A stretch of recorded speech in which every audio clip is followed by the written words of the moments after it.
So by now you've probably seen the video on what my Sync 2 can now do, so Sync 2 Plus if you like. This video was all about how to do that. So we start off in the past if you like. So you're probably watching this video after the Sync 2 has all been fitted. So now this is the box that I've received. It came from Malaysia. I ordered it from a company in Malaysia. I'm not going to give them any credit on this video. You'll probably be able to find out where it was from anyway, but I'm not giving that company any credit. They were unhelpful at best. I have no qualms in telling you. They wanted X number of US dollars. All the price was quoted in US dollars. The price was agreed. The price is the price, right? So I didn't get any discount on it, etc. So I decided to pay the price and then pay the shipping. So it was some hundreds of dollars. This unit. They then decided after I had sent a bank, they would only do bank transfer, international bank transfer, which is not the easiest thing in the world to set up. They wouldn't do PayPal because of the fees. And then once I'd sent that, they decided to tell me that I hadn't sent enough Malaysian ringgit, of all things. Okay, so they then demanded another, I think it was when I worked out, about another 9% on top, which didn't work out to be a very insignificant sum, to be honest. It was quite a decent excess that they were then asking for before they would post the item. So I'd already paid in US dollars. And they then decided that because they translated that into ringgit, that they were not happy and they wanted more money. I refused. Battle of wills commenced. I won, and they then posted it out. They're beyond belief, to be honest. So yeah, I'm not giving them any credit at all, and that's the bad stuff out of the way. Okay. So the item I've received. Ordered from Malaysia, delivered from a company in China. So this is the unit itself. It does have the Ford connector on the bottom for the Sync 2 unit.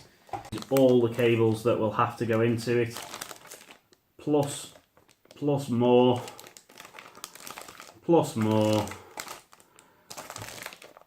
plus more. There's a lot. So I'm hoping this is a box of cables, which it is.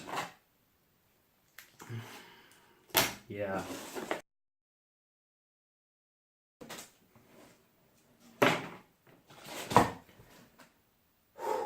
Quite a few. And then this little piece, which I think is the piggyback unit. We'll go into all of this later, but again, that's got a Ford connector pin on there. So the way I believe this to work is that you have, once you get the screen out of the car, so you'll get the actual touch screen out, and it's got a unit plugged into the back of it. So for instance, let's say this is the touch screen, right? So that's the screen side. If we turn that over, it's got a pin, and then there's another unit that plugs into that like that, so the two pin connectors go like that. What we need to do is separate them, and then take this one away, which is the Sync 2 unit, if you like, and the screen. And then bolt the new one onto the back. There'll be some cables, and then we'll connect the old one onto this and cable it all together.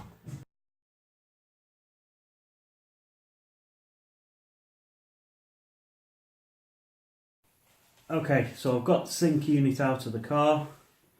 There is another thing to note here. There are no supplied instructions at all, nothing. You just get the hardware that I've just shown you, no leaflet in the box, no instructions.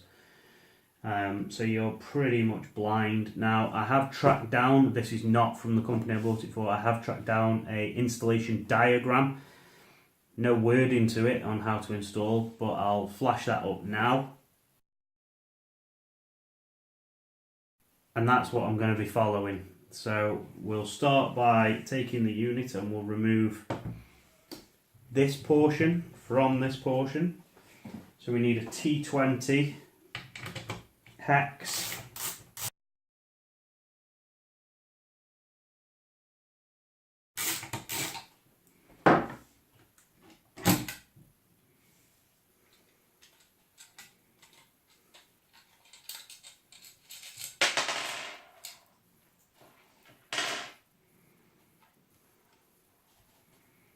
we're just going to put that to one side. So now the way I've figured this out is the larger unit is the one that plugs in to the screen, and the smaller supplied unit is the one that plugs in to the Sync 2 body.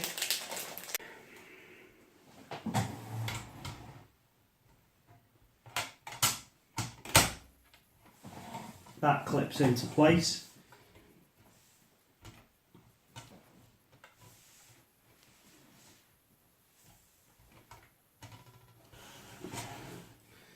And then on this side of the unit, right, now that moves. I'm guessing that's to offer some adjustment. So you've got to put the bolts back in there, and then here, this has got a sliding movement, and I think there's 2 bolts that go in there and 2 in this side as well. So these will be the very small ones that are supplied with it. So I'm just going to chuck them in now.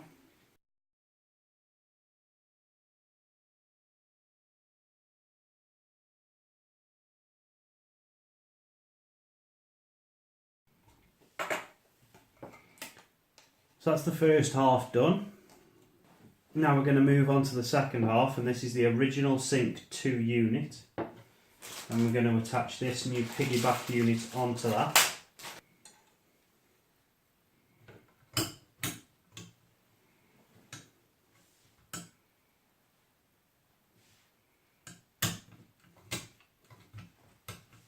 And it will only fit in one way. And then we put the screws in to hold that down. Now, I do seem to be too short, so we will go with one in the top right and one in the bottom left. It shouldn't need any more than that, to be honest. And that's the 2 units done. So as far as I'm aware, that's all the hardware. What we're now going to do is head back into the car, and we're going to use that diagram I flashed up earlier. I'll flash it up again now. And we're going to use that to then go and put in all of these. So I think these pretty much have generic labels on them. So that one just says 12p video cable. This one says LVDS cable. Now they've all got specific plugs on them, so I'm guessing these are not really, these are not going to cause us too many problems. We'll just find out where everything plugs and fits. These are the multi-plugs, so we're going to need to sort them out. We have a GPS receiver, where we don't think we'll need that. It retains the original sat-nav.